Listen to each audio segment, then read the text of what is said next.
And today we will, in the end of our plenary, we will show a fantastic video about Darwin, and we will invite everybody to Australia.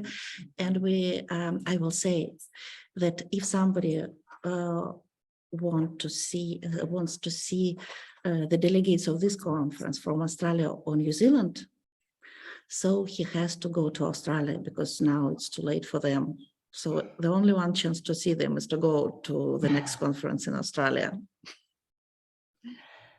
Absolutely. Okay. Oh, 8, Alina назвала 8 p.m. in Ukraine. Yeah, in Kyiv, 8 p.m. in Kyiv. Okay, 1 minute before we start.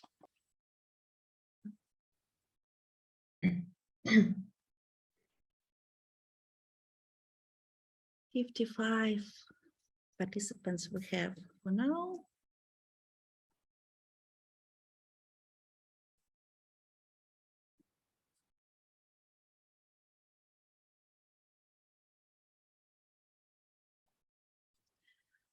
Okay, participants are coming.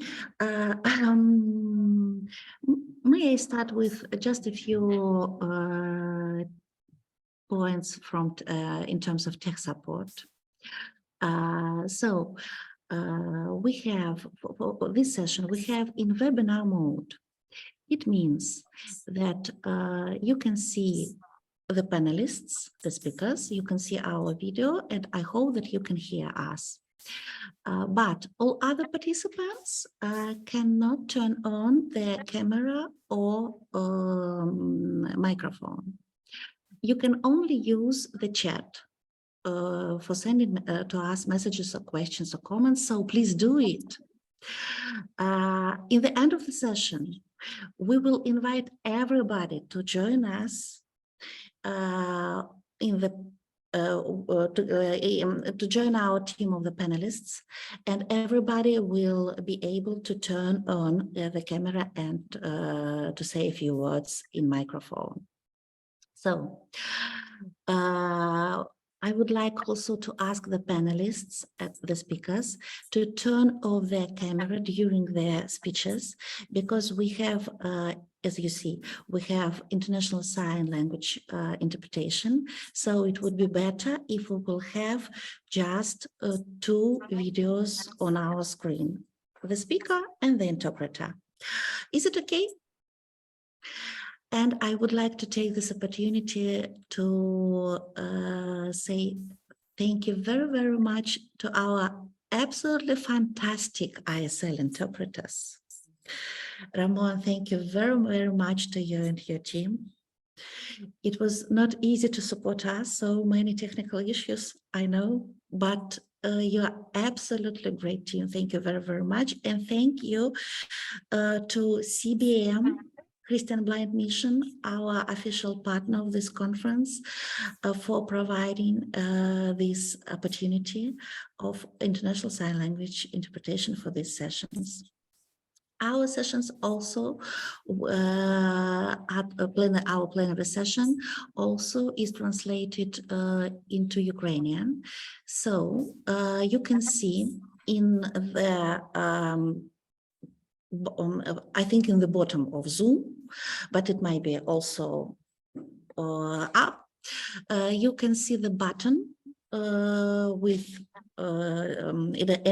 identified as translation. So please choose English if you are English speaking person, so you will hear the English version, and Ukrainian if you are Ukrainian. I'm sorry, now I have to tell this in not in Ukrainian, but in Russian. I'm sorry. Дорогие друзья, если кто-то еще не воспользовался кнопкой перевода, пожалуйста, нажмите на кнопочку перевод, выберите украинский язык, и будет доступен украинский перевод синхронный. Спасибо всем большое. Если что, еще в чате можно будет прочитать эту информацию. Инна, выключайте свою камеру. Окей, хорошо. Thank you so much, everybody. I think 58 we have delegates. I think we can start our plenary session. So good morning. Good afternoon, good evening, wherever you are. Welcome to the plenary session of the Virtual World Community Development Conference 2022. And wherever you are, we hope that first of all, you are safe. Thank you very much to everyone for joining us today, not only now, but during the whole day.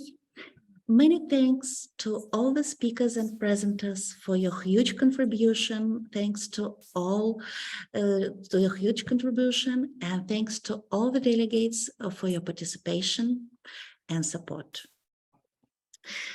Delegates from 60 countries gathered in this virtual space to share their insights, experience and support each other. Yesterday morning, there were 59 countries, but by the evening, Israel joined us, and there were exactly 60 countries. 74 delegates represent Ukraine at this conference. A terrible war is going in this hospital and proud country, and we don't know if our participants from Ukraine will be able to contact us, to connect us, or if they will have to run to a bomb shelf. We don't know if they will have internet connection and electricity right now and during other sessions. We can only pray and hope that they will survive. And we were forced to record the speeches of many Ukrainian speakers in advance. Please take the time to watch this video on the YouTube channel of our conference. I will ask my colleagues to send the link into the Zoom chat to our YouTube channel. We will also publish there all sessions of this conference. We will do it during this week. But now I want to take this opportunity to emphasize again and again our strong support for Ukraine. And let me start our discussion about inclusion as a global challenge for community development with one really inspiring video. We will hear a song with you, a song about the capital of Georgia, about the beautiful city of Tbilisi. This is a very famous Georgian song sung by girls from Belarus. These girls from Belarus will sing it in Russian, and they will dedicate this song to our friends in Ukraine. I just have to add that some of the singing girls are blind. And I think it is very important to start our session today with this great international example of love, inclusion, and solidarity. Can we have this video, please?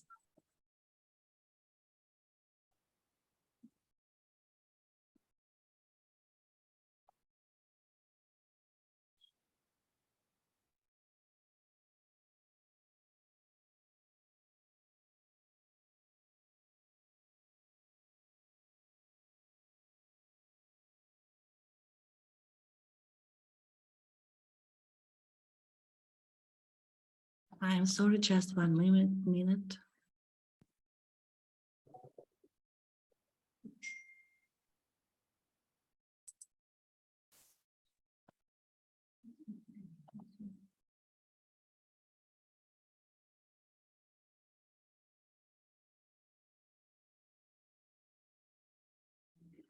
Please accept our apologies, but now I think we will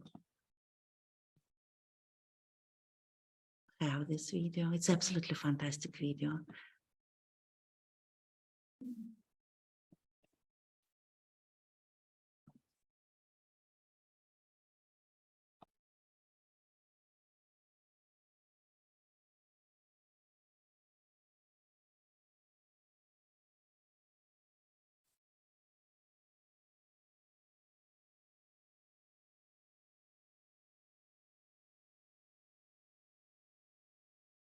So sorry for this. Let's let's use these moments for sending our love and thoughts to Ukraine. Oh, now we have it. Thank you so much.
Let's give our applause to these fantastic girls. So, well, it's time for keynote speeches. As for our agenda today, we have 3 great keynote speakers. Each speaker will have up to 20 minutes to share his expertise, and after that we will have 10 minutes. After each speech we will have 10 minutes to ask our questions or to share our opinions.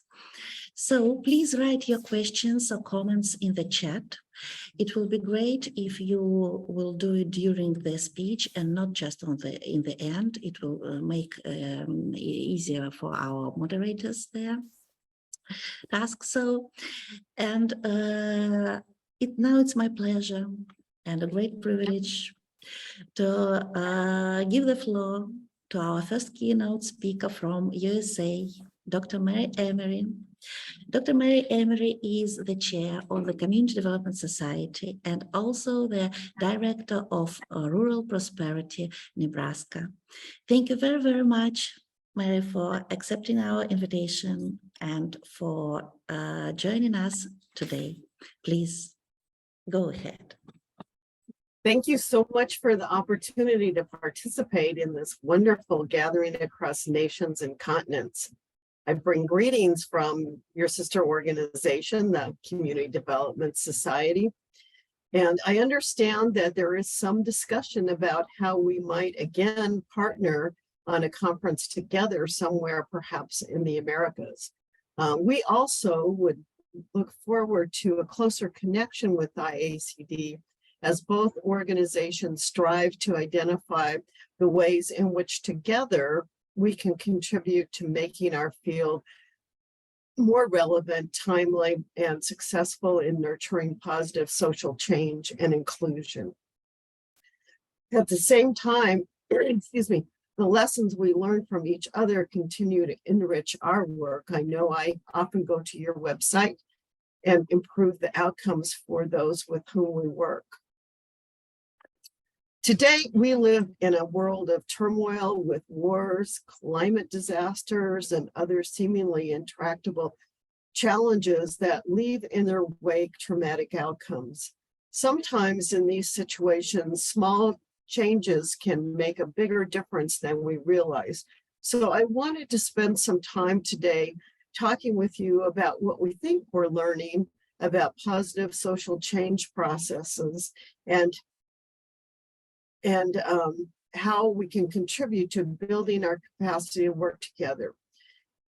As you know, we have lots of data that sorts people and places into the more successful and the less successful, using a number of different indicators.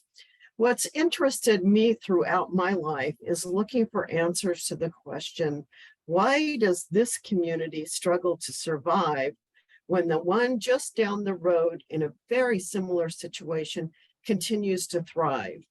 Now, we can break down the data on these two communities on a number of indicators that describe these differences. While one community loses population and young people migrate, the other community has young people moving back and starting families.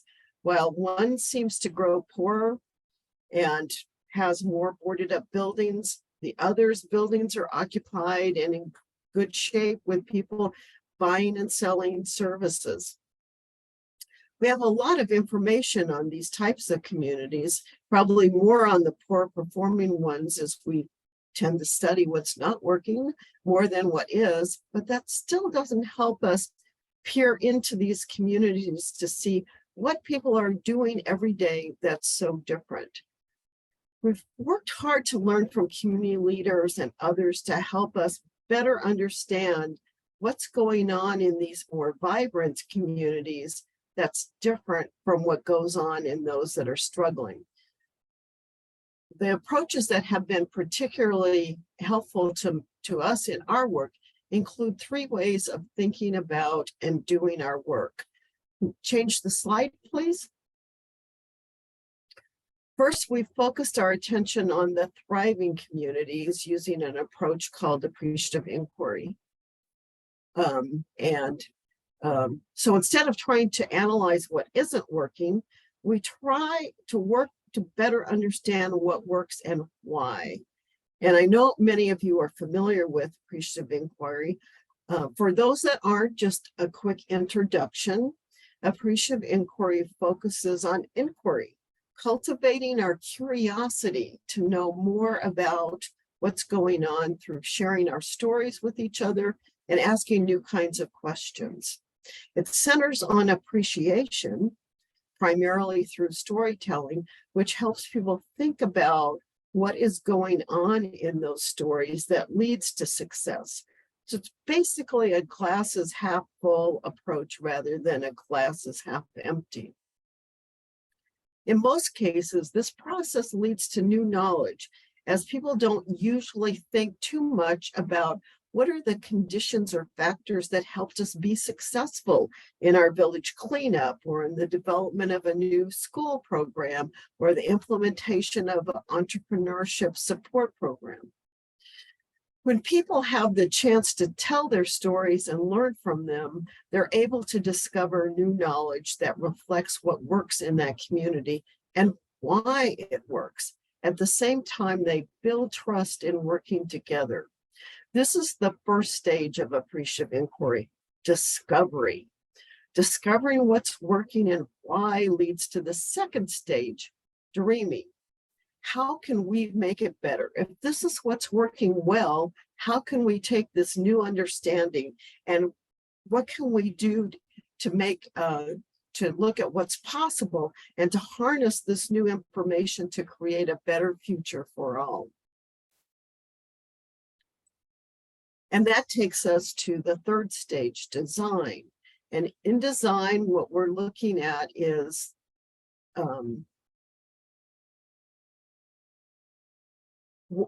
what does that new future really look like? We dig into what's going on there, how it operates. And in the fourth stage, destiny, we implement those strategies to get to that new future. We often think of a 50 when we define what the AI process will focus on, and a 6D, which I thought, being an evaluator, was debriefing, but was corrected by my colleagues that this D is actually about dancing and drumming. So if we focus on where a new program or project or strategy is successful, and the momentum for change doesn't stop with that project, then we can see that it goes on to do more. That momentum carries on and it spirals up. The question again, what was going on in that place that's different from the other place is really important to me. So for example, you may have a new stove design that uses less wood and creates less pollution, air pollution, and it worked really well during the trial period. But when you come back 3 years later, the stoves are in disrepair and the people have returned to the old technology. So there wasn't a spiraling up, it kind of stopped and sputtered. So appreciative inquiry is important to us in thinking about what we can learn about what's working, because after all, which knowledge is going to be most important to us in building the future, the knowledge of what doesn't work or the knowledge of what does work? A second approach, if you could change the slides again, please, that's guided our work is the community capitals framework, which identifies 7 types of assets communities can use to build additional assets in other capitals. The community capitals framework reflects a way of identifying assets in the community across natural capital, cultural capital, human capital, social capital, political capital, financial capital, and built capital. And we can use that knowledge to access the assets in one capital to build assets in other capitals. I know there are many views of what the capitals are and what they should be called. We found this framework to be really useful to us over time. And that leads us to the third approach, if we can change the slides, that we found a way to start trying to answer this question of why this one community spirals up when others don't, using something called ripple effect mapping. Ripple effect mapping is a participatory evaluation and reflection tool that engages people in thinking about how the project or program or strategy really mattered. It's based on the idea that any intervention, project, strategy, program is like a pebble dropped into the community pond. And we wanted people to think about that how that intervention rippled out across the community pond. By framing this process with the capitals, we encourage people to think broadly about community and how the change process has reached across the community to support and build assets in multiple capitals. Ripple effect mapping is an inductive process that allows us to begin seeing how change does or does not happen, and that focuses on analyzing how new community change efforts can spiral up to build capacity for stronger change efforts or sputter out. Ripple effect mapping engages those involved in the change process to reflect on how change happens or doesn't happen. This approach has been particularly useful to us in trying to unpack what's working and how, as an example, we've used this process with the civic dialogue process. So in Extension, which is the organization that I work with, we wanted to increase our ability to work across differences with appreciating diversity and increasing inclusion. And so we implemented a strategy that included top-down support for this effort, but no mandates. Oftentimes, these efforts require people to attend trainings, but no mandates. So the top-down strategy is coupled with a bottom-up strategy that invites people to dialogue about differences. So the mapping showed us that this process is very effective. It showed us that people were making real changes in how they think, how they interact with others, and how they can work toward policy change. So when you think about how difficult this work is, how we don't understand each other, and we have these, we say things that we have no idea what they really meant. This process of getting people to think differently about diversity, about inclusion, about their own activities, and how they interact with others has a lot of possibility. And we saw that with the ripple effect mapping. Now, over the years, I've participated in probably close to 50 mapping processes and worked with colleagues engaged in another 100 or so. Occasionally, we have the opportunity to stand in a room and look at the maps. They're all very different, so we have to take a step back and listen to the maps and let them speak to us. In listening to those resulting maps, I've identified some common elements essential to the spiraling up process, and ground truth that with other folks who say, yeah, I think we've got something here.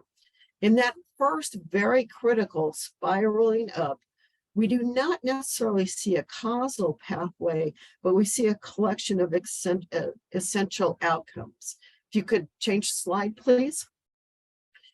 In the maps, people always comment that one of the things they do differently as a result of participating in a project or program is that they understand a new idea or a new approach to something.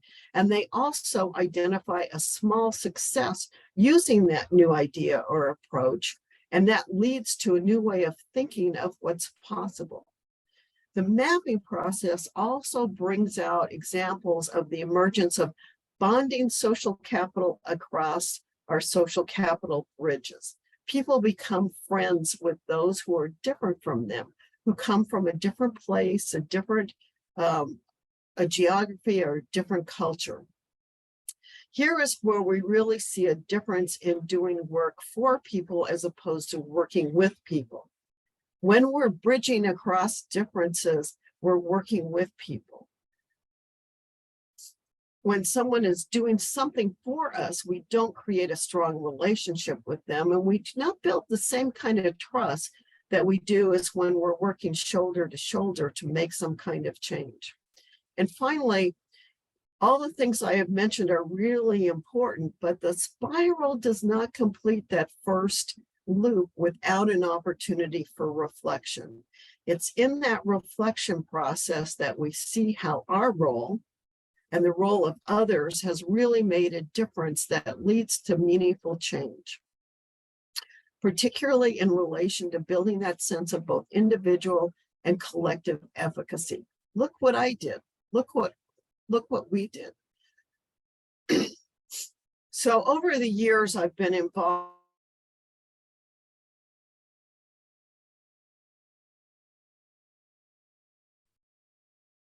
One of the things that we've tried to do is really think about bringing youth development into community development in a meaningful way. And that's kind of tough because a lot of youth development programs come from a different place. They're based on behavioral studies, and they're focused on how can we make this kid better. And in some cases, that's a really good thing because we want to make sure all our children have what they need to participate fully in society. But at its worst, I'm going to make sure my kids are better off than your kids. And people can get stuck in a zero-sum game. If our kids move up into the top quartile, somebody moves down. So with community development focus, we can move past that and really look at how the outcomes for youth and community together spiral up. Next slide, please. So when the young people have an opportunity to see that they have agency, that they can be part of making a difference, then the outcomes for them are really strong. At the same time, the outcomes for the community are really strong. So I just wanted to tell a short story here about a project where they got some young people and they were gonna rehab the park in the community. So it was fallen into disrepair, and they had to work very closely with the city people, with people who understood construction, people who understood planting, and they did that shoulder to shoulder, and they created this great new park. And in the process of mapping the outcomes, the young people got to see themselves in a different light. So we had a couple of kids who, get bored with school and they start to kind of go down the wrong pathway. But participating in this project and participating in the mapping, they were able to see that they made a difference, that they mattered, and that what they did was important to not just themselves, but to their community and to their family. So I think we can see that there are a lot of interesting ways that this opportunity for reflection can really help increase our capacity individually and collectively for change. Next slide. So 3 findings from this work that I want to take time to share with you. First, relationship building and nurturing matters, perhaps more than we realize. When we're focused on getting the program or the project done, we may miss opportunities to support networking within the community and with those outside the community. We often assume that people within our community are connected in all the ways they need to be connected. And often we found we're wrong. There's still work to do there. And in our work, we have unrealized opportunities to support trust building, learning from others, and deepening our connections to each other, and thus to support the idea of a social contract that nurtures the community commons, so to speak. We can do that by taking time for check-ins where people can share success stories, and we can take time to learn from those successes and consider how to use that learning. In these circumstances, we're listening to each other's voices, building trust at the same time we build our understanding. We can use work groups to enhance opportunities for people to work closely with each other and act on the trust they're building. And when we find ways for people to share their stories, increase their trust, and learn new things together, the process also creates energy for change. As we think about how change happens, we can also think about the importance of finding ways to create the sense of bonding with those outside the community or village, encouraging them to tell their stories and to listen to ours. Here, building trust is really important, as we have to have some trust to listen to new ideas or information from the outside. In this space, which I refer to as transformational social capital because it moves us to a different place, we can also learn to appreciate diverse ideas and approaches and to work across differences. In this space, we lose track of who has the right idea, and we together come up with the best idea to go forward. As long as our connections to the people from outside stay as weak ties that are just bridging information, we may not really trust those perspectives or ideas. As long as we feel the person's just doing their job and has no interest in our success or our future, why should we think that what they suggest is in our best interest? When we create strong ties with those who help us bridge to other places and people, together we can learn and do so much more. But that does take intentionality, time, and effort. Our challenge then is to find small ways to help people connect more deeply with each other, to build trust, expand our collective networks to resources and wisdom, both internally and externally. A second finding from the ripple effect mapping work focuses on how people need to be part of the community process to know that they can make a difference and that making a difference matters to others. Knowing you make a difference is the essence of belonging. Belonging's not about we care about you or we welcome you. It's about the reciprocity involved in the human interaction for the good of the whole, in maintaining what's left in the commons and building it back, if you will. Again, when we're focused on a program or project, we may overlook opportunities to engage people in some reflection on the value of their participation, on the value of the work they're doing to the community and others around them, how they contributed to making a difference, how others benefited, how they learned more things and are thinking differently about how change happens in their community and what their role in change can be. Often others will suggest that reflection processes are a great reason for journaling or blogging, and I don't disagree with that approach.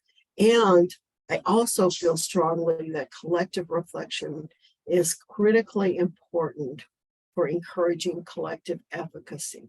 To spiral up, we need individuals who know they make a difference, and we need people to understand and know together they can change the world.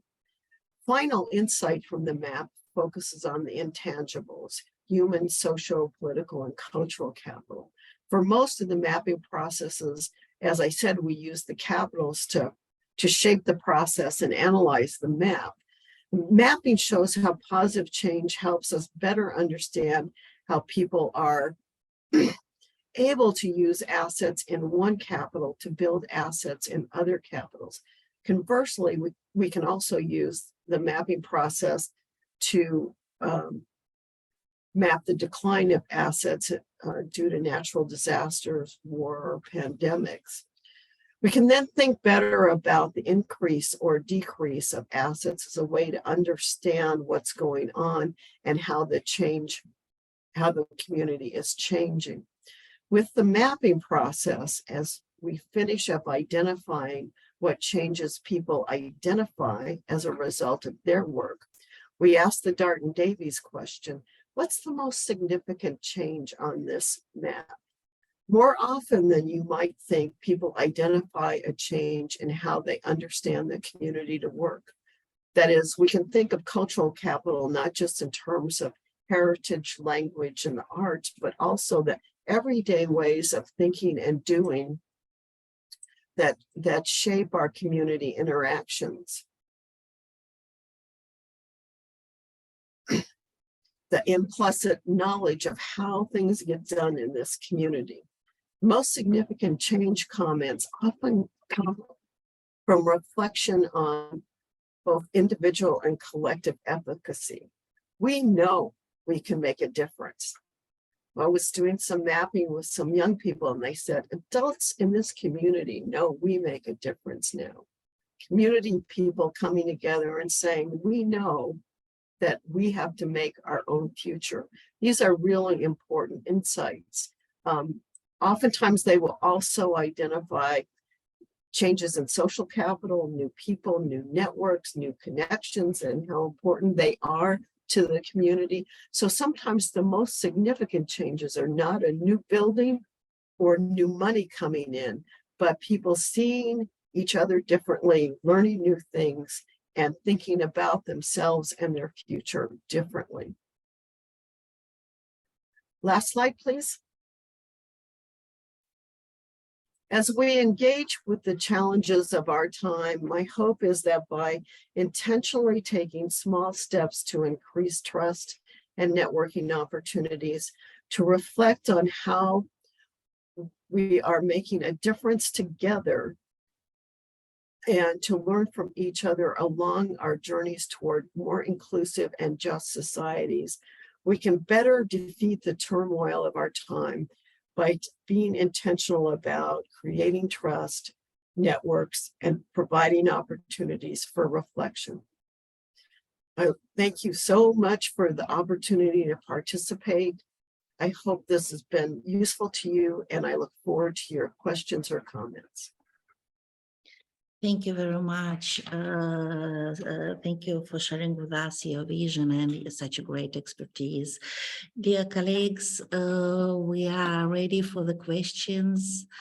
I see some comments in Ukrainian language. Let me just translate it. Just one moment. Maybe we will start with some questions and comments in English, and then you, dear participants, you can also raise your hand. You see this button on your Zoom on your Zoom panel, and then we can turn on your microphone, so you can write the question in the chat, or you can raise your hand, and we will switch on your microphone. The both options are available for you, please. Can now we have one question from Olga in our Zoom chat. What new challenges, hidden opportunities, and prospects has the pandemic thrown at developing communities, Mary? What do you think? Well, I think that's an interesting question. The silver lining in that horrible pandemic. I think some of the changes we've seen is that we've all gotten used to Zoom. And so Zoom has the ability to help us move across distance. So for developing societies that access that technology to be connected as we are today, before the pandemic, we probably would not have thought about how easy it is for people from so many time zones and situations to come together. I think the other thing that we're learning is that because we were forced to use Zoom, a lot of the things that we did were not place specific, and people bemoaned it was not place specific. They missed that. And that's important. Place specific things are important. And we found out that when we had people from different places together in Zoom, there were new and different things to learn from each other that we would not have been able to learn in our own place. And people were able to take those ideas and use them in their own place. So I think those are two things that the pandemic offered us or helped us learn, forced us to learn, let's say, forced us to learn that have been helpful as we go forward. Thank you. Yeah, it seems to me now we are all open for ourselves, the virtual space as a space for our connectedness and empathy and support of each other. So now I can read a comment from Ukraine, from Natalia Tarnavskaya, our colleague from Zhytomyr. Sincere congratulations from Ukraine, from Zhytomyr city. Let me ask you a question that concerns many members of our Ukrainian community who are internally displaced in a difficult situation of war. The situation causes difficult episodes of distrust, apathy from disorder. What would you recommend means and mechanisms which would allow our inclusive community, which includes teachers, doctors, social workers, families with children and special education needs? Your recommendation, how we can support each other, how we can help each other in nowadays. What is your opinion, please? Well, thank you so much for sharing your story about where you are and what you're facing. I, of course, have never faced that, so I'm not in a good place to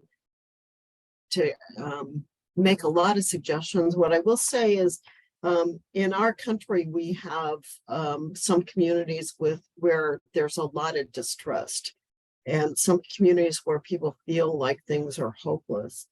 And in some of those places, not all, in some of those places, we've seen that change.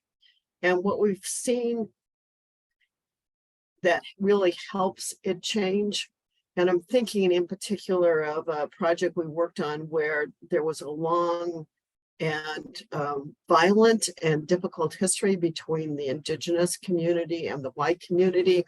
And people said, well, you'll never get them to agree on anything or trust each other. And we did use appreciative inquiry. We did have them share stories about what they cared about in their community.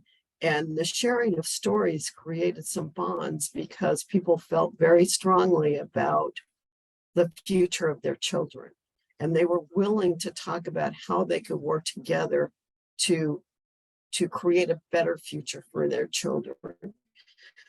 So sometimes there's ways when we can share stories, and sometimes those stories are not about how wonderful our community is, but maybe those stories are about what's the best way to survive this difficult situation. And in sharing those stories, we can build trust, we can build a sense of belonging, even in difficult situations, that can sometimes help turn those camps around. Thank you for the question, and I'm sure others will have way more to say about it than I do. Thank you so much for your answer, for your words of support, Mary. We are short of time. We have now we have some more very interesting questions. But may I suggest we will take one more question. We have two raised hands from Anastasia Grigley and Anne-Marie Docherty. I will try to switch on the microphone to Anastasia. Anastasia, can you hear me? Try. Just the last one question, the quick question from you. Can you hear me? Please turn on your microphone. Your microphone is switched off. Okay, Anne-Marie, let's now try. it's switched. Oh, great. Go ahead. Hear you, Anastasia. Please go ahead. I was going to say, go ahead with Anne-Marie Doherty first, because she has been waiting, I think, for a little while. Yeah, you're right. Thank you very much. Anne, can you hear us? We had some technical issues with your microphone, but I think now we have it. Hello. Okay. Hello. Hello. Sorry, I'm not Anne-Marie Doherty. It's Colin Ross, Anastasia. I'm using my wife's. I'm using my wife's laptop. If I knew it was you, I wouldn't have let you have it. Sorry about that. Yeah, I really enjoyed the presentation there. I thought it was great.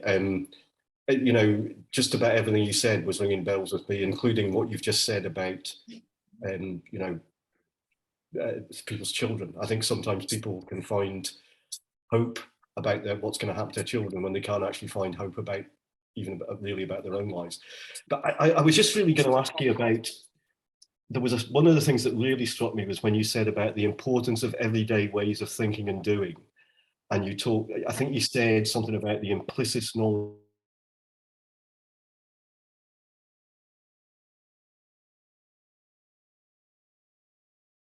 thing. Mhm. You know, particularly if people are working in a community that's not their own community. And I just wondered if you might like to say a little bit more about, you know, how you do that, if you like, what that means for practice.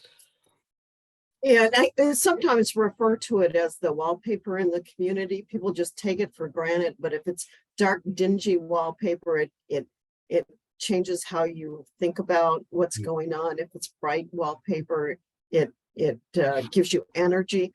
And in every community, there's always a negative narrative, and there's always a positive narrative.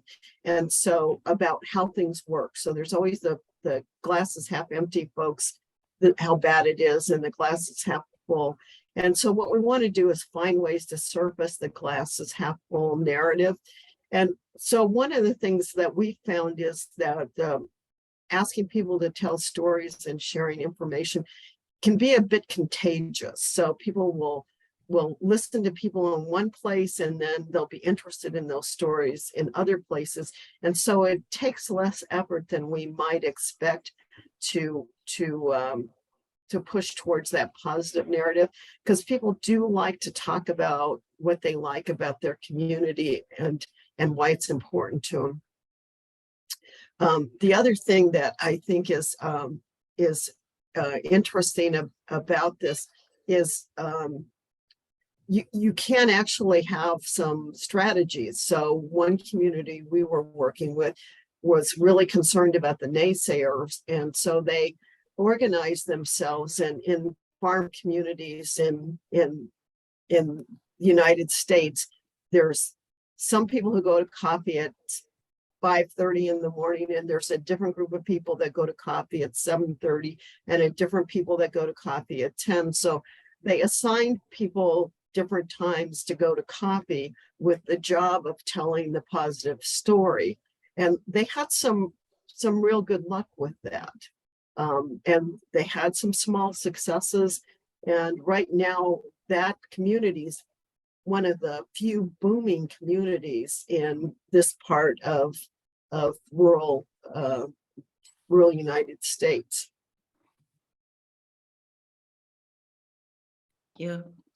Thank you, Maria. Thank you. Yeah, Colin, are you happy with the answer of Maria? Yeah, it was a great answer. Yes. Thank you. Thank you so much. So, dear participants, I would like to suggest that we will take your questions from the Zoom chat and send these questions, because we have 5 very interesting, really interesting questions. Is it okay, Mary, if we will send these questions to you? Yes. And then we will publish our plenary session on the YouTube channel, and we will also publish these questions and answers from Mary under the video in the comments. Is it okay if we will do like this? Okay, great. So before we will move to our next speaker, Mary, just a moment, just 1 minute for Anastasia quickly. I know that she can speak very quickly. Anastasia, can you hear us? Are you with us? I can hear you. Yes, I can hear you fine. Yeah, please, 1 minute for you. I think I will just make a comment because I'm conscious of the time. Thank you very much, Mary. I enjoyed that very much. I was a bit late, I'm afraid. And I think what you say has a lot of potential. For me, I'd make 2 comments though. First of all, differentials and diversities within communities caused by racism, the oppression of women, and also by class differentials. I feel that the trust we can build across those can be temporary in my experience. And I feel that we need to acknowledge that. I think it's a very important type of trust, but it can be temporary. It can be particularly in times of crisis. But and I'm sure you have found that also. And then secondly, but that there are ways you can sometimes get past it. But in community work terms, if we're concerned with human rights, it seems to me that those are issues that we cannot ignore. And secondly, if your processes, I think, are very interesting, but if community development then is about not just about a process, but also about something where you're looking or seeking an outcome for the community overall. I'm interested in the effectiveness, and I think it obviously should be very effective, the effectiveness of the processes for creating the conditions for that sort of collective work together towards something that the community is concerned about.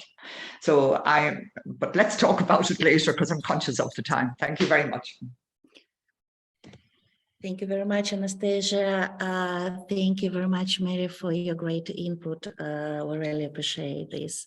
So now we can move forward, and I would like to invite Thomas Shakespeare to join us. Tom, nice to meet you here. Thank you very much for joining us today. Thomas joined us from UK, as I know. So.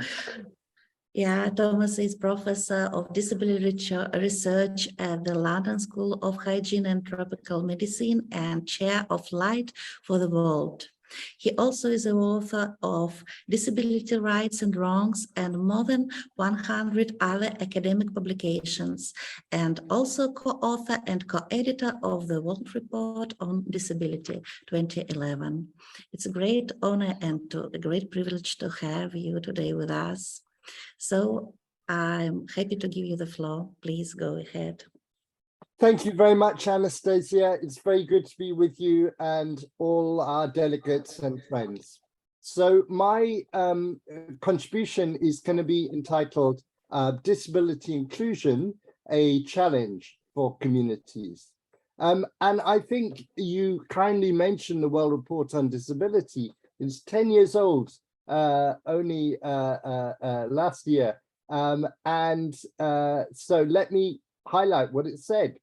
So 1 billion people in the world are disabled. That's 15% of the population. So every family has disabled members. That's really important. Disability is not rare. It's not separate. It's part of us. And we are all at risk, or should I say a chance, of becoming disabled people in our own time. Disability is very correlated with age. So something like 5% of disabled children and 10 or 15% of disabled adults of working age, and maybe 50% of older people are disabled. So there is an increase as we get older, and more of us will become disabled. And you know about the Convention on the Rights of Persons with Disabilities and the 50 articles which promote mainstreaming and choice and equality and non-discrimination in areas that we take for granted, like health, education, employment, social protection, and voting, and all the areas of life which we think are important. That might be culture, it might be sport, it might be a meeting for a gathering, it might be the church or mosque or temple. So whatever non-disabled people do, disabled people should be able to do. And that's the emphasis of the of the Convention on the Rights of Persons with Disabilities. So if that's the case, why is it that we hear this? How did you get pregnant? You're in a wheelchair. Or why should we include you in our village saving and loan or our microfinance scheme? You won't pay us back. You're disabled. Or, and this is what I heard, we haven't checked the hearing loop in ages. But we're going to continue with this public lecture. I know it's inaccessible to you, but we don't care. Everybody else wants to hear it. Or, and this again happened to me, yes, you want to see the exhibition, but it's upstairs. And no, we don't have a lift. No, you can't see it today. So these all happen. These are true stories from around the world. And so we're failing to achieve inclusion in our community activities. And I want to say a few things about that this evening. I think disability inclusion means doing things differently. It means obviously not having meetings, exhibitions, activities in inaccessible buildings. Access doesn't have to be complicated. We're talking level access and bathrooms, toilets that people can use with a wheelchair. Let's go with the basic. Sign language interpretation, that would be good. But let's go with the very basic. And you might say, oh, well, of course, we always get that right. But you don't. I'm in the UK, and the Department for International Development, a few years ago, funded 400 schools in Pakistan. Great, that's good. And we know that the Department for International Development, with the Girls' Challenge, was very concerned about girls getting education. Good, we agree with that. But there were no accessible facilities. These were 400 inaccessible schools. So what about girls with disabilities? What about girls with mobility impairments? What about girls who needed to go to the toilet when they're at school? And if you think that is obvious, I could introduce you to a disabled woman in Cairo that I met, and she had a choice: go to the toilet or go to school. She could not do both. Or rather, she had to not drink all day, or she had to have her classmates lift her wheelchair up and down to stairs to go to the toilet. So there's a real problem there. When you organize a meeting, are you prepared to pay for a sign language interpreter so that a sign language using person can participate? Because if you're not, you might as well say that, I'm sorry, no, you speak a different language, we can't have you. Or what about transport costs? What if the buses are inaccessible? What if disabled people don't want to hop on the back of a motorbike as they do in many African countries? What if they can't get into a minibus or a matatu as they need in many African countries? Are you going to say, no, we don't want you? Or are you going to pay for their transport costs to come to the meeting or the activity in a taxi? Are you promoting what you're doing to disabled audiences through the Deaf Club, through the organization of people with disabilities, in the place where disabled people gather, so that they know about what you're doing, and they know they're welcome, and they know it's accessible, and they know there's a sign language interpreter, and therefore they come? Because disabled people have the same interests as you. So whatever you do, think to yourself, can disabled people do this? And if they can't, then you're excluding them. You are not being inclusive. So when you go to school, could a disabled person come here? Or to work, or to the cafe, or to the church, mosque, or temple? Could a disabled person use this? Would they understand? Would they participate? And remember, 1/3 of children who are out of school have disabilities. So throughout the world, disabled people are not included, and often where it matters most, like school. I want to say also that disability inclusion means avoiding diagnostic overshadowing. I'll say that again, diagnostic overshadowing. And what that means is that you see a disabled person and you think that all they can talk about is disability. So, you know, I know that my career is all about disability, but you'll be surprised how many disabled artists there are, politicians there are, business people there are, writers there are, who never ever write about, paint about, agitate about disability, because they're human beings. They're human beings who happen to have an impairment, but they have the right to be heard. And similarly, with the lady who is pregnant, she's a woman. She might get pregnant. She might want to have a baby. It's not the disability that is relevant. It is her gender. It is having a baby that is relevant. Disabled people can talk about, want to hear about more than just disability. It could be history, it could be politics, it could be gender, it could be local history, it could be sexual and reproductive health. I remember about 30 years ago, and I got together with a community development worker in Gateshead in Northern England, where I live. And at that time, if you remember 30, 40 years ago, HIV was just a big problem. AIDS was a big problem.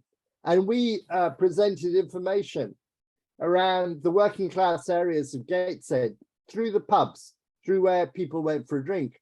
And it was called the Sex, Drugs and Rock and Roll Tour. And it was fun, and it was foolish, and it was good public health work. Now, why did I present that? Was it about disability? No. I presented that because, one, I had a very loud voice, and two, I could talk about the speed of sperm without blushing, not at all because I was disabled. So disabled people will have lots of different interests.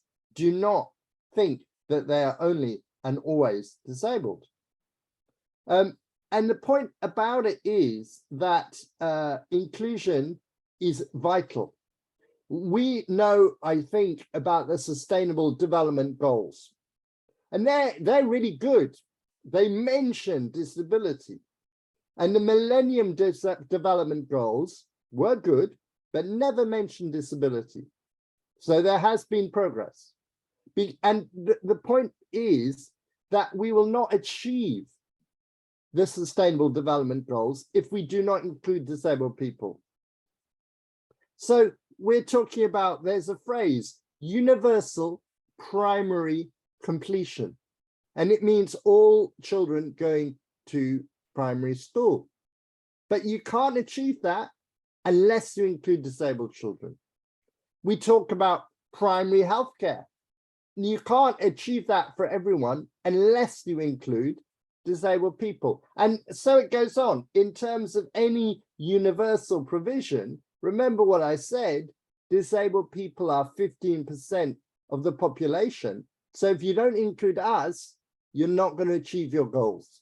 So we are a way of you achieving your goals. If you include us, you're more likely to include your goals. And remember, often it's not just disabled people, it's whoever supports them. It's their caregiver, who their parent, their partner, their son or daughter. They're also being excluded because you're not making access, you're not making inclusion a right. So how can you do this? I'm going to finish in a minute. How can you do this? Well, I think you should employ more people with disabilities. I think you should employ more disabled community workers, health workers, social workers. My daughter is disabled. She's a social worker. She's a very good social worker. And she doesn't spend all her time thinking about disability. It's part of her work, but it's not the whole thing. So more disabled people as your staff, because of course, when they're there, they're going to help you. They're going to help you understand. They're going to help you see that disabled people can give and contribute, not just take. They're not just welfare dependents or users of services. They are contributors and builders of services. And secondly, you might not be able to do that. Let's hope you end up doing that. But secondly, you can talk, you can listen to more disabled people. You can listen to older people. You can listen to organizations of people with disabilities, because of course they know their communities best. They're people on the ground and they know where the barriers are. And that might be transport, or it might be particular buildings, or it might be violence against disabled people, or whatever else. They know what the problems are, and they will help you solve the problems. I think thirdly, there may be funding that you can apply to. I hope where you are, there is funding available. Why don't you have a budget for inclusion in any funding that you apply for? It's not enough simply to put on an activity.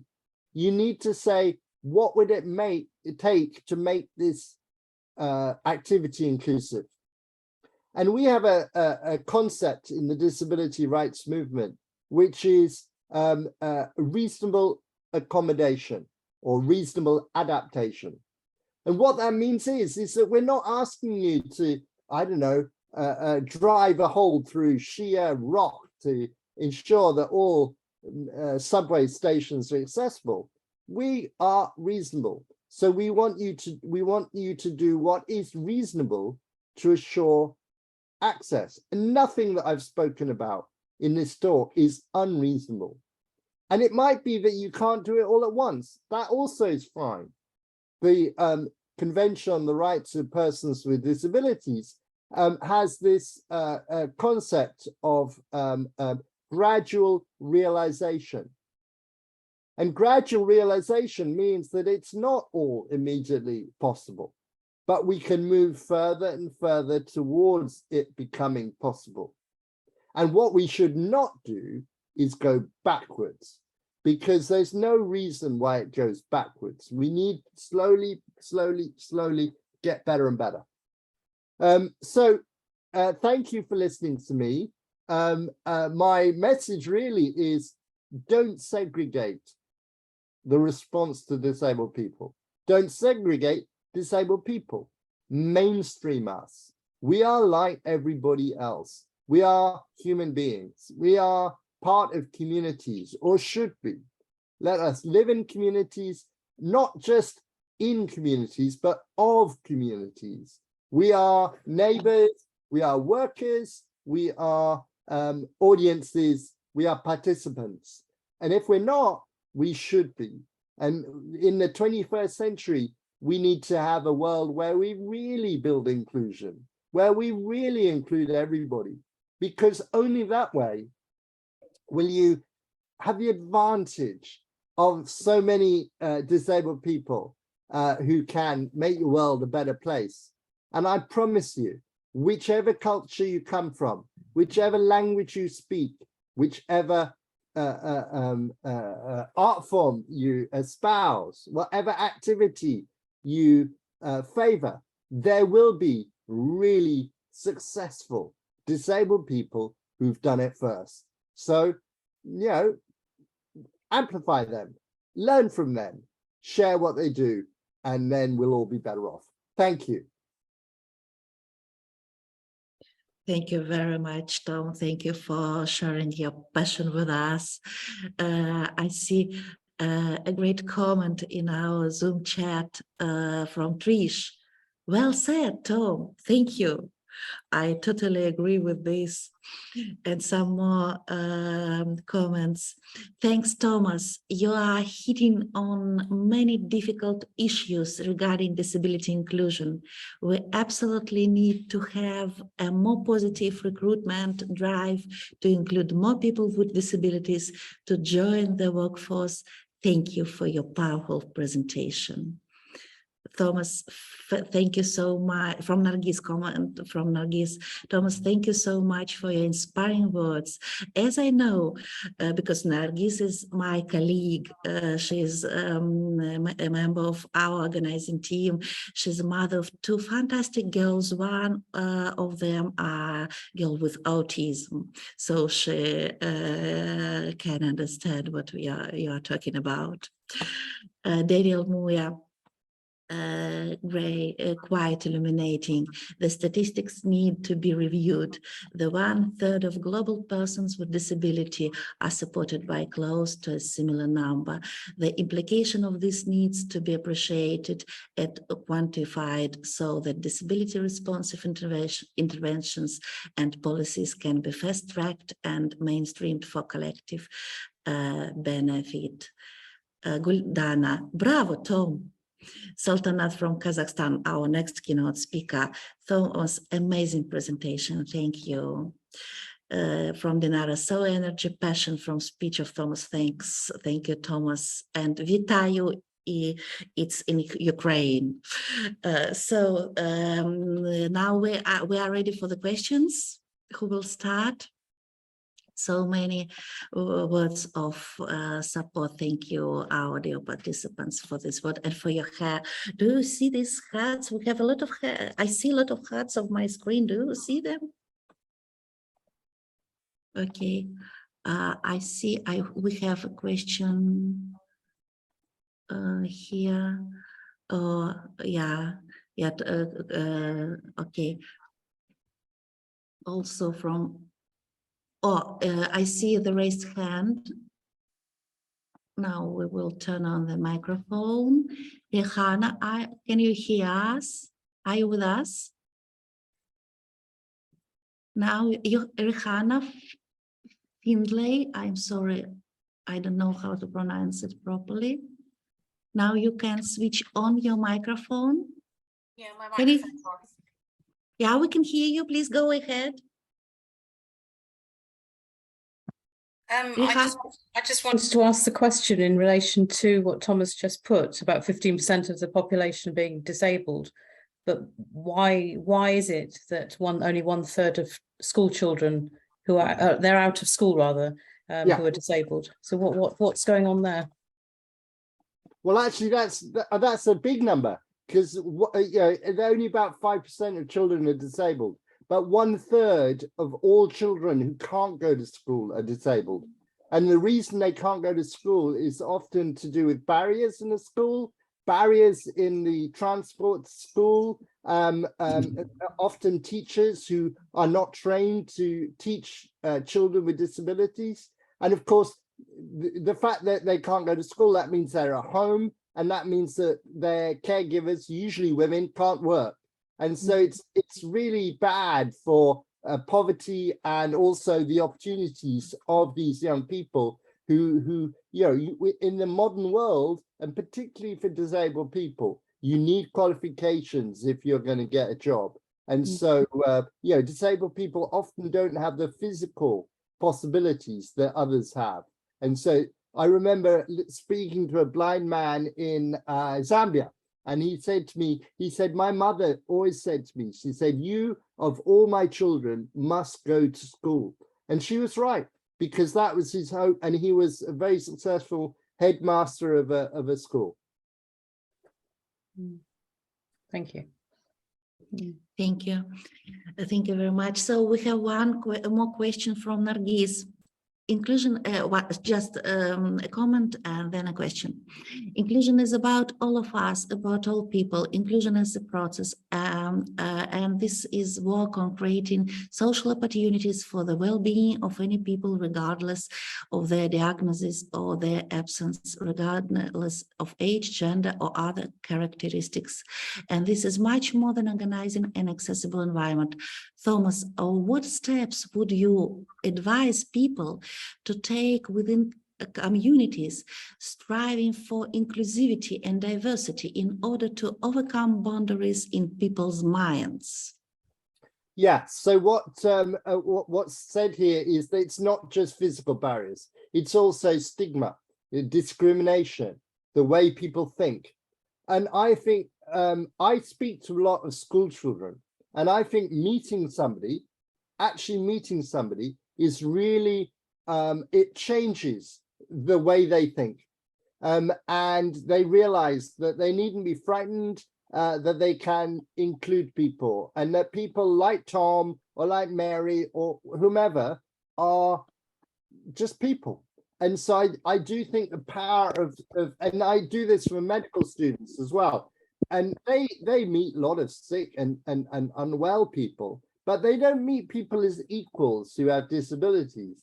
So I think that's very important. I think any of you who train community workers, youth workers, social workers, or health and social care people, they should meet disabled people as equals and realize that they can learn from them. And that the most important thing they learn is that they're human beings. They're not just recipients. They're also people who contribute, people.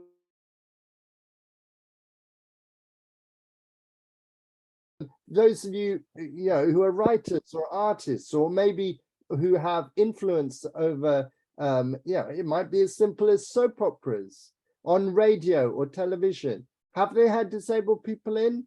Do they see disabled people as members of the community? Because the ripple effects, we were hearing about ripple effects in the last talk, the ripple effects of seeing disabled people in socially valued roles, whether that's in soap operas or as doctors, as teachers, whatever it might be, the ripple effects are really powerful, because then you think, hang on a minute, they were good. I want more people like that. I need to be frightened of that. And so I think challenging discrimination, challenging exclusion is down to all of us. Is your child's nursery or childcare setting, is that accessible? Does that include disabled children? Are you inviting them to your child's birthday party? If you're inviting the rest of the class, I hope you're inviting the disabled child. And that might mean, getting a ramp or borrowing a ramp, or it might mean telling people not to stare and saying, look, yes, everybody is different, but they have something to contribute. They have something to offer. So I think there are all sorts of small things that we can do to challenge this thinking of disabled people as victims, or as pathetic, tragic, or as or actively bad and dangerous. There's all sorts of stereotypes, stigma in society. And so I'm glad that you raised that. I think we can do something about it. Thank you very much. Anna, I see your question in the chat. May I ask you to turn on the video and to ask the question yourself? Is it okay? Oh, thank you for joining us. Okay, thank you, Nastia. Apologies, Tom or Thomas. I had to step out a minute during your input, so I didn't quite catch all of it. But thank you for your input very much. I was interested in your comment early on where you referenced working with a community worker in Gateshead. And I just wondered, in terms of, given that we are by and large community development practitioners here, and it's a community development focused conference, do you have any examples of community work practice that you could share where sort of the issues of inclusion, but also intersectionality that you referred to yourself in terms of girls and women and those needs alongside the disability and those differentials. Any examples where you feel inclusive community work has supported people to work together to bring about that kind of positive social change and the collective struggles for outcomes that people will experience within and across communities? I mean, because I'm not a community worker, I don't really have those current examples. But I would say that a lot of the issues that you deal with, let's say you're dealing with safeguarding, and you're dealing with violence and abuse, and being aware of that within services you provide. Well, disabled people, disabled children are something like 3 times more likely to experience abuse. So, safeguarding is a disability issue. Disabled women are, people with disabilities, particularly women with disabilities, are 50% more likely to have experienced violence in the last year. So, there's a lot, all of this issue that I know you will take very seriously, rightly, about violence and abuse has a disability dimension. And as soon as I saw that your topic was inclusion, that has a strong disability dimension. And of course, a lot of the time you're talking about poverty. Well, some of the poorest people in society are disabled people because they're on poor and no benefits. They are unable to work, and they're very, very socially excluded. So if we're really genuinely talking about inclusion, I'm sure many of you are in buildings, and I'm really hopeful that you make sure they're accessible. And if they're not accessible, go home and make them accessible, and campaign for them to be accessible. But beyond that, it's maybe you've got a girls group. Well, does that include disabled girls? Where are they? Why are they not included? Maybe you've got an older people's group. Well, have you got a group for people with dementia? I spend a lot of time working with people diagnosed with dementia, who are tremendous assets for their communities, and who can self-organize, who are disabled people. What about people with mental health conditions, people with psychosocial disability? Where would they go? Would they meet? Is there an alternative to work for those that can't work? Are they accepted? Are they listened to? So, listening to people, talking to people, bringing people in, including people, making space for people, I think it is exactly what community work is about, and disability can feature in that. Okay, thank you very much. I think it's a debate and a conversation. Well, it's not a debate, but it's definitely a conversation. We could share a lot more of examples around. You will have examples, I'm sure. Yes, yeah. But thank you very much, Tom, and thanks for your contribution this evening. Thank you very much. Thank you, Anna, for your question. Thank you.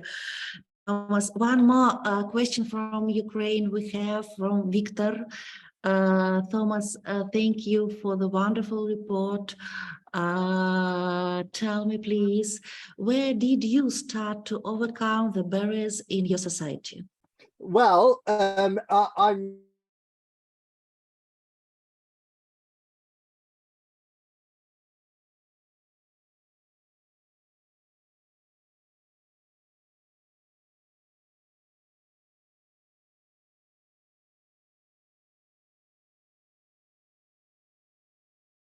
all children, and it was accessible, and this was rare in the 1960s to have this level of inclusion. So that's where I started, and I went to the local next door school. I really started becoming politically active when I was a student, and I read and was active in all sorts of ways. And then I thought, hang on a minute, what about disabled people? Where are disabled people? And they were excluded. So I thought that, I'm not from a minority, I'm a woman, but I can do something about this. And that's why I put my energy into that above all. And I think that now more and more people are speaking out. People are, saying, include us. Why don't we become part of what you do? And there's all sorts of potential. It's a very exciting time for disabled people. But please, your homework, if you haven't seen it already, have a look at the Convention on the Rights of Persons with Disabilities and read it. If you have internet access, you will be able to see it, and you will realize that a lot of the issues that you care about are also disability issues. Tom, it's always difficult to interrupt the discussion, so important discussion, but we have to move forward.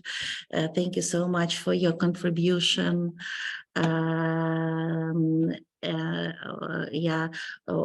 last comment from Georgina. I agree with Thomas' perspective on how people with disabilities are excluded from engaging with other social issues such as gender equality, poverty, climate change, etc. Yeah, we are definitely agree with this. So, if as I see, Dr. Mary Emery has given us a very holistic vision of the inclusion as a global challenge for community development of our topic under.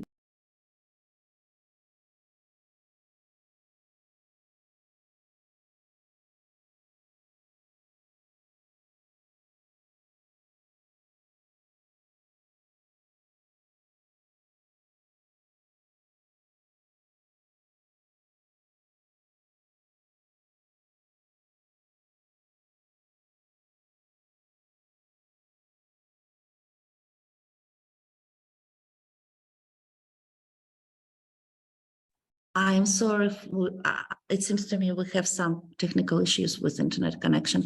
Can you hear me right now? Yeah. We can hear you. Yes, Yeah, Nastya, we can hear you. Welcome back. Thank you. Thank you very much. My apologies, sincere apologize for this. I just want to say that now we have to move to the next keynote speakers. Let me introduce to you Sultanat Murzalinova from Kazakhstan. Sultanat is our partner, is our good friend for many years. We are trying to move forward in implementing community development approaches here, and Sultanat was one of co-editors of Kazakh version of Internet Standards for Community Development. ICD International Standards for Community Development Practice. So, Sultanat, thank you very much for joining us today. It's my pleasure to give you the floor. Please go ahead. Thank you, Nastya. Hello, everyone. I'm very glad to welcome you on behalf of my homeland, Kazakhstan network. It is a great pleasure and privilege to be with you here in this virtual space. As you can guess, I am based in Kazakhstan. This is such a huge country with a huge territory and a very small population. It is a country of challenges, but we believe that it is also a country of great opportunities. My first background is law and probably a strong belief in justice, and led me into the field of social work. Being actively involved in supporting vulnerable communities in our country, I see that the main challenge of our time is complete alienation. We say such right words. We experience so many wonderful feelings. And all this does not prevent us from passing by someone who needs help. I could never pass by, that's my problem. Many people tell me about it, but actually it's more than a problem. It's my way of life. Therefore, firstly, I am a volunteer. Secondly, I founded the Center of Social Inclusive Programs. And thirdly, we opened the first inclusive school in Kazakhstan. But before I will tell you about this experience, I would like to thank all the speakers and presenters for sharing such a unique experience and insights. But special thank you to Anastasia quickly. Anastasia, your keynote speech yesterday not only inspired me, but also helped me structure a lot in my experience. For example, Anastasia took the global definition of community development as a starting point. We can see this definition on the slide. Okay, academic, practice-based profession, academic discipline, participative democracy, sustainable development, human rights, economic opportunity, equality, and social justice. But what do we social workers and practitioners have in Kazakhstan as a starting point? In Kazakhstan, in principle, there is no community development as an academic discipline, as well as no community development as practice-based profession. No community development learning programs at all. A lot of professions somehow cross over with social work, but as a rule, they are well aimed at providing targeted assistance to people.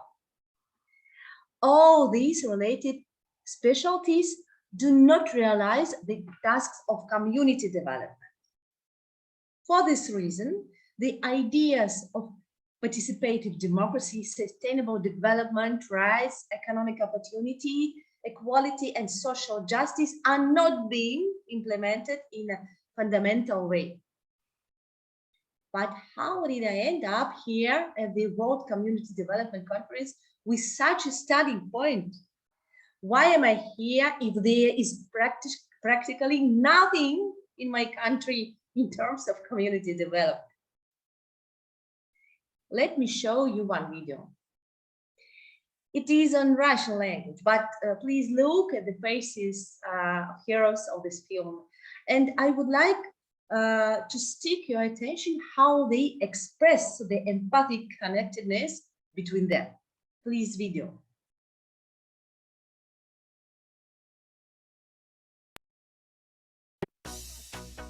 Общественный фонд Центр социальных и инклюзивных программ приветствует вас. Мы родились 9 февраля 2018 года, и сначала нас было всего 10 семей. Сегодня в нашем проекте уже более 120 семей. Мы открыли инклюзивную школу Insight, провели концерт I Believe I Can Fly. У нас более 10 международных партнеров в разных странах. Участвуем в конференциях, выступаем на разных площадках и рассказываем, как здорово жить инклюзивной жизнью. Наши направления – это инклюзивный спорт, инклюзивное творчество и инклюзивное образование. А в этом году мы начали еще и обучение тьюторству, как профессии сопровождения ребенка в различных сферах жизни. Инклюзия – это наша жизнь. Thank you. It's a little video about our inclusive team, and the last phase of the inclusion is our life. Certainly our country has strong communities. Certainly these communities are fighting for human rights, participatory democracy, rights, equality, and social justice. Of course, they use community development methods. The fact that we do not yet have this terminology and this academic discipline does not mean that we do not strive for this. Right today, we are in a moment in history where we all have no other choice. Either we create inclusive and participatory communities, including school, or we deny now the entire generation. We have no other option to save them in terms of values and morality. Our initiative is an initiative from below, not from the leaders of the country, but from extraordinary, ordinary people dictated by the necessity of life. And so it has great prospects for achieving its goals. And these values then move beyond the school to create this sort of inclusive society we wish to see, based, as I say, upon dignity, equality, and human rights. Having huge experience in social work, I focused on children's and youth programs. And this direction seems to me the most promising from the point of view of community development. Why? I'll give you just one episode that happened in our inclusive school in Kazakhstan. One day, a boy came to our school. He was 15 years old. In other schools, he and his parents had been told that he was unteachable with the diagnosis dysgraphia. After just one day in our school, in our atmosphere, he told his mom that he wanted to study in our school and nowhere else. Our school is based upon creating an atmosphere of empathy, a community where parents, children, and teachers can participate in all the activities. This at first scared the mother because it was so different from her experience in the major previous school. But the boy insisted he wanted to stay. 3 years have passed, and this year he is graduating from our school, working as a tutor, leading the travel club, and showing remarkable academic results.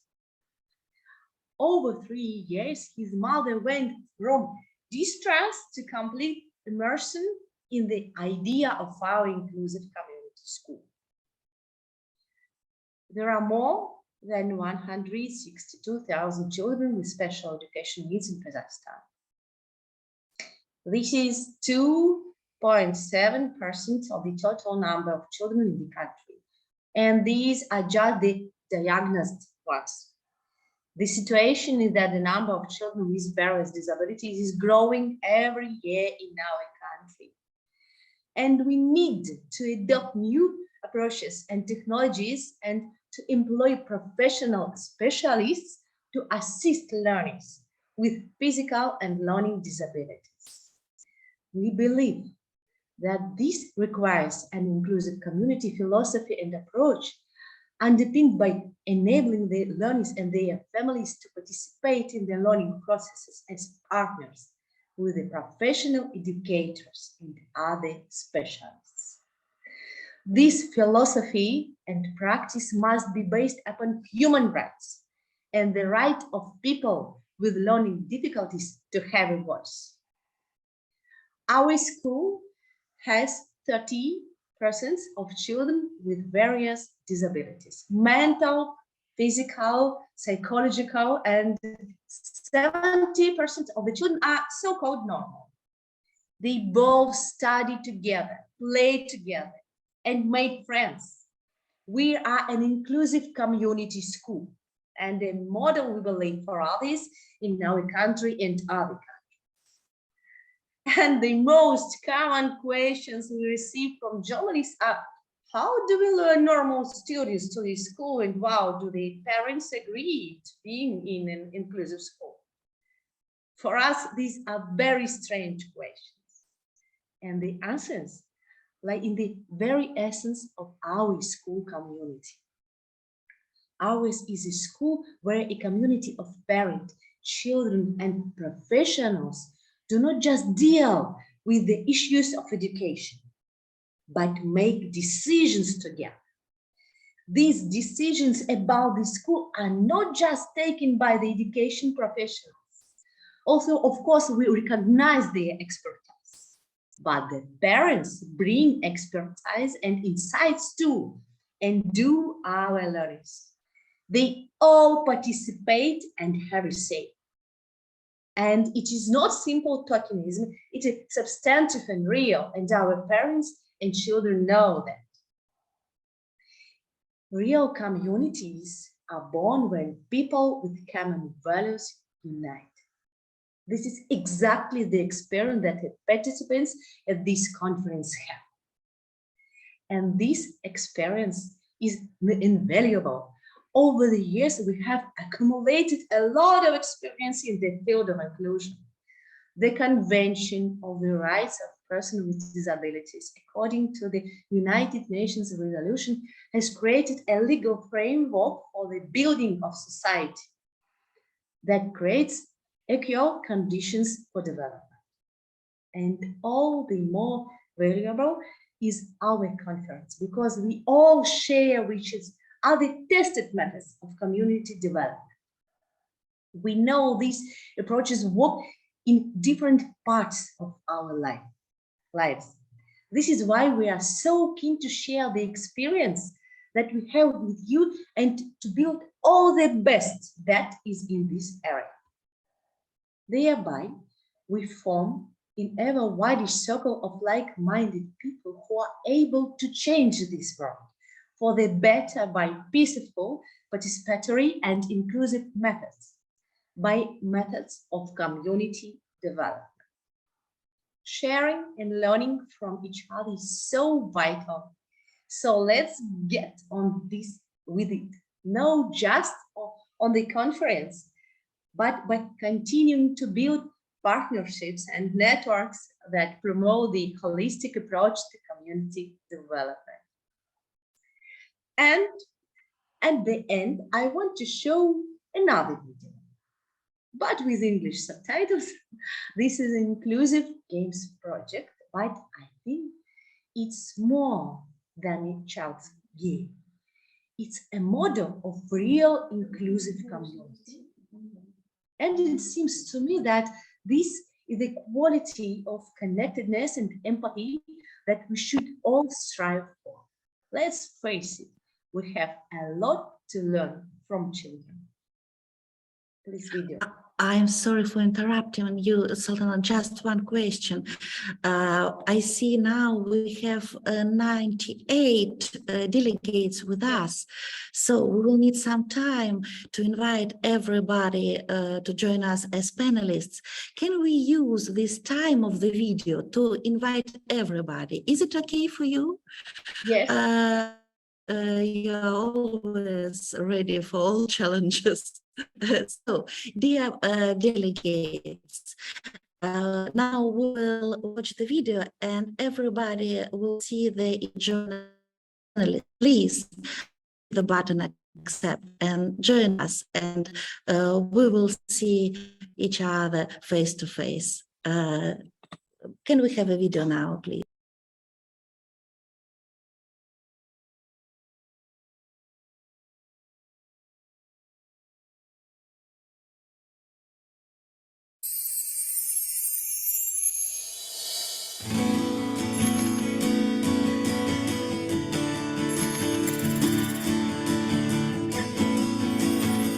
В семье, где растет ребенок с аутизмом, родители очень часто недооценивают возможности его обычных братьев и сестер, совершают ошибку. Любой обычный ребенок испытывает потребность быть нужным. Не понарошку, не в далеком будущем, а здесь и сейчас. Осознание, что он и только он может научить своего брата или сестренку играть, что ни один взрослый не может справиться с этой задачей так, как он в свои 4, 5, 6 лет, дает обычному ребенку самое главное – конструктивную мотивацию, основу развития всей психики. Игра «Давай ловить». Главное в этой игре – передача энергетических пасов вместе с мячом.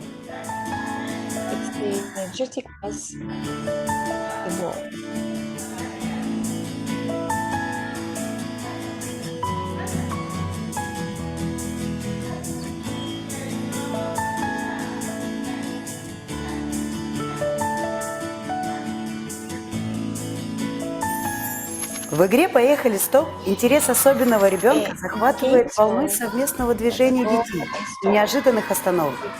Чем ближе к ведущему, тем больше ожиданий.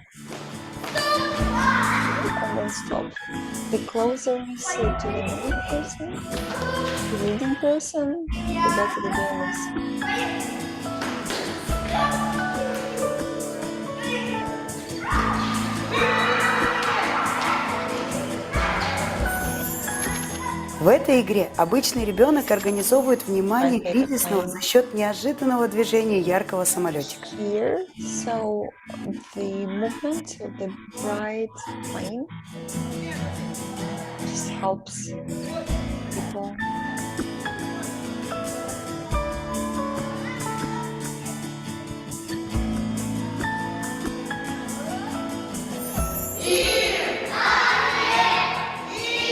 В массовой игре, которую мы назвали «В поиске контакта», идет соревнование между участниками. Ребята неожиданно подбегают к детям и взрослым, стоящим в кругу. Их задача – получить как можно больше откликов.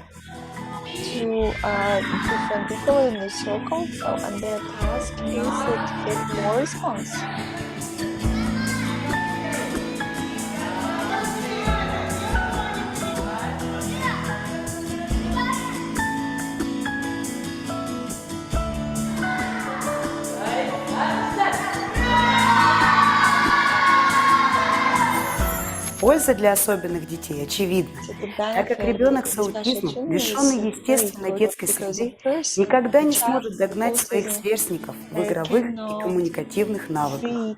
Но сама эта среда сверстников не может быть случайной. Если обычный ребенок не знает, как помочь аутисту, как включить его в игру, на что обратить внимание, на что нет, то ничего хорошего в этой игре не выйдет. Мы хотим сказать, что социальная инклюзия – это очень доступно. Не надо ждать изменения всего общества в целом. Братья и сестры, племянники, племянницы – это уже множество контактов для полноценной социальной жизни кризисного ребенка.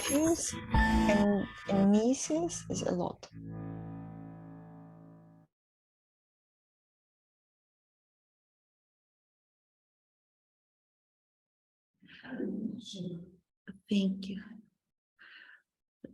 Thank you very much. Thank you, Sultanat. I see a lot of nice, absolutely great comments in our chat. Now we have some questions. Let's start with questions. And we are still waiting for our participants here. So congratulations, Sultanat, on your groundbreaking work in inclusive education.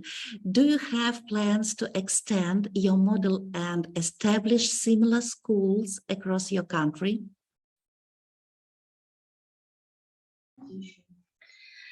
Thank you for your question. Yes, our goal for now, the main goal of our team to open such inclusive communities like inclusive resource centers in different cities of our country.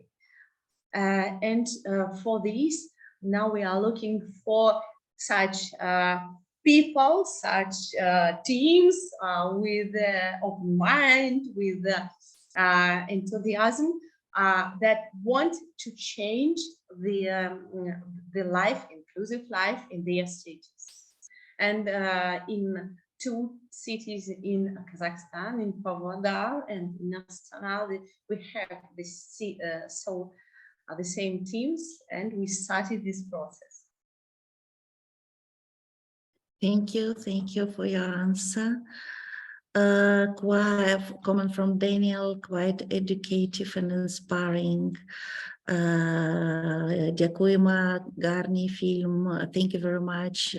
Great film. The comment from Victoria from Ukraine, comment from Anna, very inspiring presentation. Sultanat, thank you for sharing your experience, values, informed practice supporting positive social change. Thank you very much. So now 34 persons are with us as panelists. Please switch on your cameras. Now you can do it.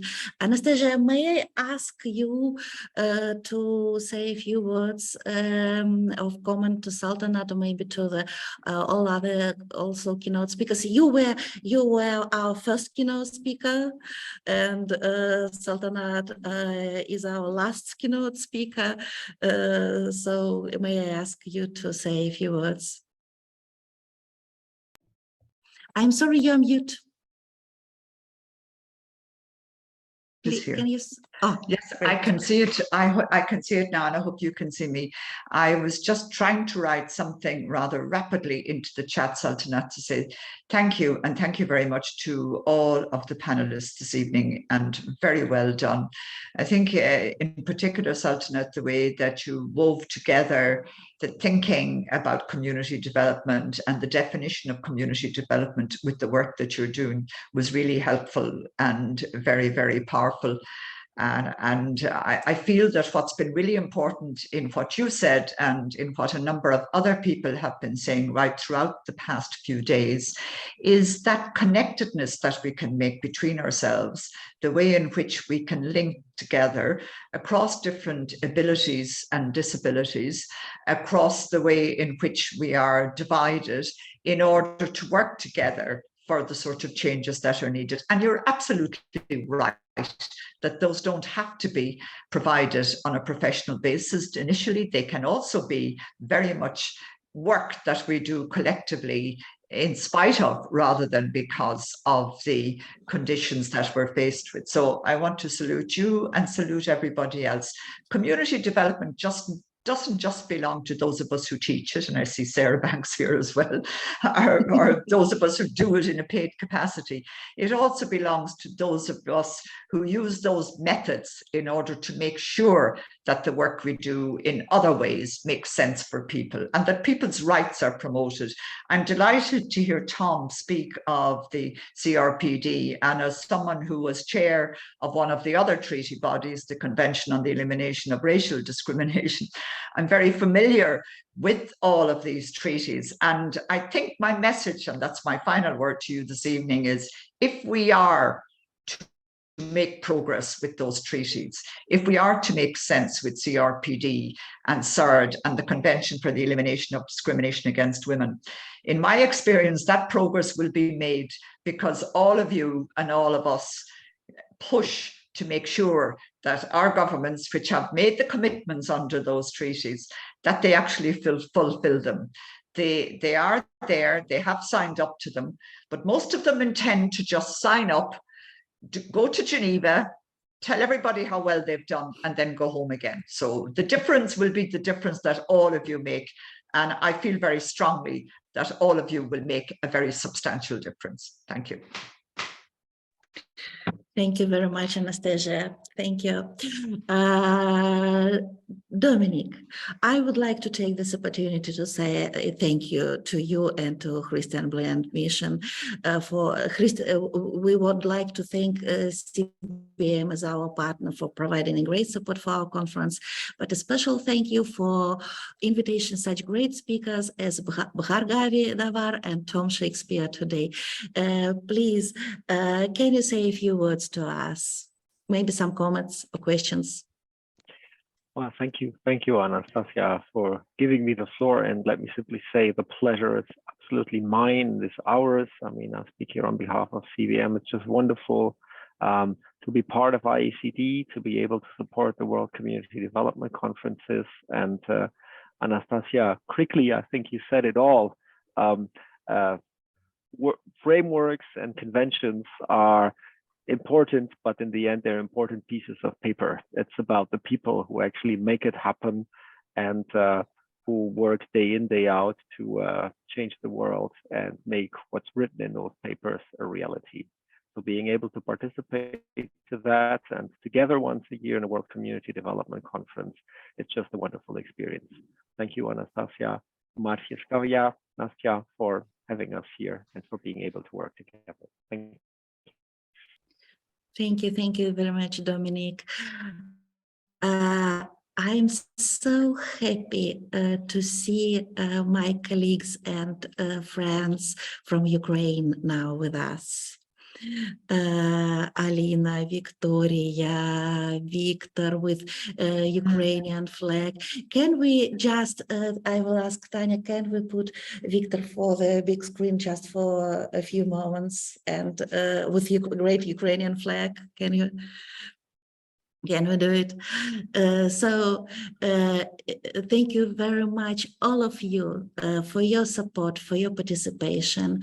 Our love and thoughts are always with you. And thank you for a great support provided for our conference from you in this terrible situation for you and for your country.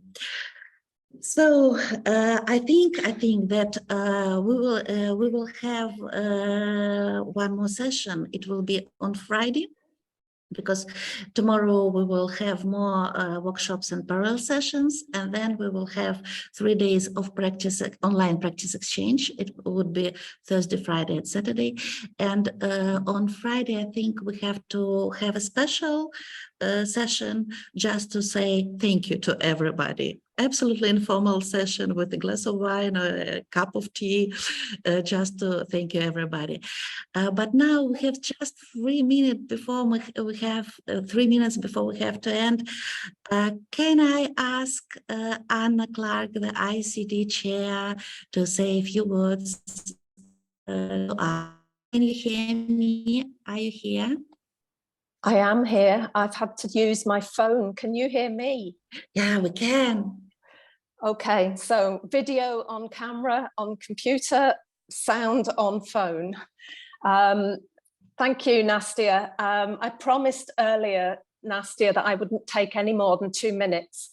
I Googled how many words I could say in 2 minutes, and it's about 260. So I will be brief. This conference has enabled us to collectively unite and learn through our shared experience and our knowledge. Recognizing and respecting rights has been right at the heart of this process over the last 2 days, as has valuing and appreciating the diversity of community strengths and assets that are present.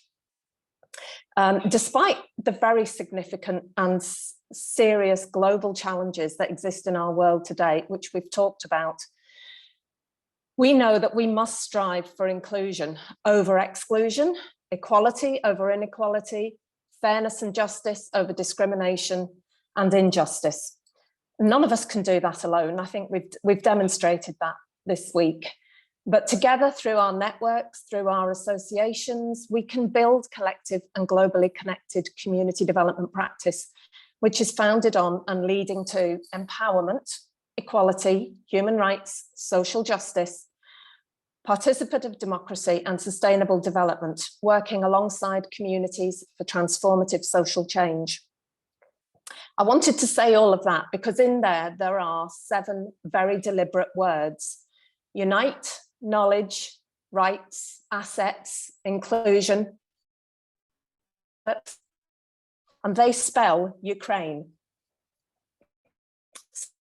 Support, continue, call for an end, happen to peaceful, peace end to all conflicts throughout the world. Our commitment to community development has brought us all together, but the Inclusive Practices Network has actually made it possible. So on behalf of all the IACD trustees, I want to congratulate you, Nastia, and express our thanks and our sincere appreciation to you and to every member of the Inclusive Practices team for everything that you've done over all these months, and everything that you've done to make this conference the success that it has been. And finally, I'd like to thank everybody who's taken part, all the delegates, the presenters, the speakers. Thank you all for joining, sharing and engaging, because without you, we wouldn't have much of a conference. I hope you enjoy the events that are still to come, of which I know there are quite a few. And I also hope that we will see you in the World Community Development Conference in Darwin in 2023. So thank you, Nastia. And I think I had a few words over the 260, so please forgive me. Take care, everybody. Thank you very, very much, Anna. So now it's time for a video about Australia. Can we have this video? Oh, that's great.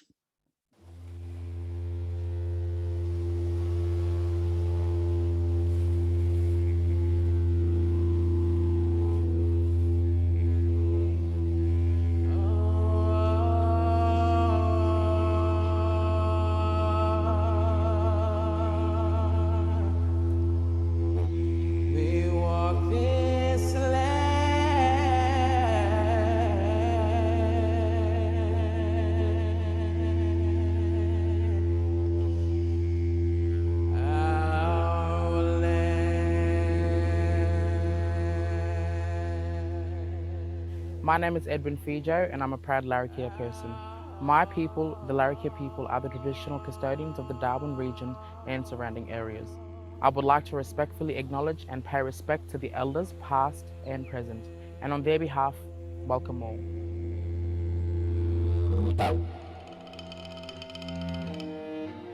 Since the beginning of time, our ancestors have educated our children about the depth, beauty and strength of one of the oldest living cultures on earth. We would like to share with you the uniqueness of our land, communities and the cultural wonderment that we have on our doorstep in Darwin, making Darwin the ideal location to host the 2023 World Community Development Conference.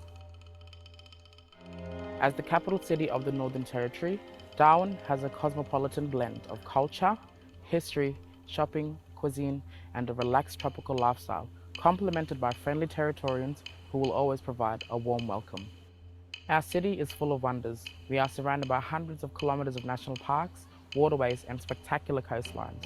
Our front yard is an opportunity to step into a breathtaking world and experience the beauty of our forests, waterfalls, and rock formations, that are natural art galleries to the artwork painted by our cultural ancestors, telling stories of a 65,000-year-old living culture.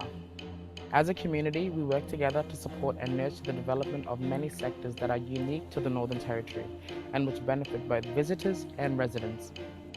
From the Aboriginal cultural awareness and tourism, adventure activities on the land and waters, hospitality events, which include culinary delights that showcase a myriad of fairs, and of course the artistic community to provide music and performances that depict our city. Darwin is Australia's gateway to Asia and beyond, with easy access to flights to Southeast Asia, Europe, and the Americas, as well as the connections to all Australian capital cities. We work together as a community to ensure all our guests experience a feeling that transcends the physical and connects you to the land, the ancient culture, and the people. We as Indigenous people are born of the spirit of this country. Our relationship with the land is at the center of our lives. Our country is our mother. In a sense, our country is us. Welcome to this land.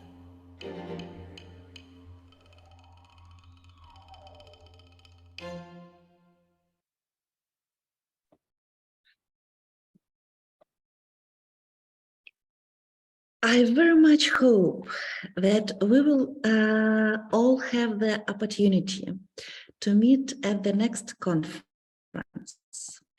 And we believe, and we hope, and we pray that our friends will represent a peaceful and free Ukraine.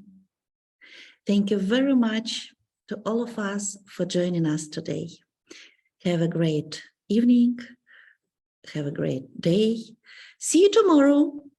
We have a lot of interesting sessions, so it's not the end. It's just a chance to see everybody together, but we have very, very extensive program for today. So please check your email and don't miss the opportunity to take part in workshops and presentations and also in panel discussion. Thank you very, very much. See you tomorrow.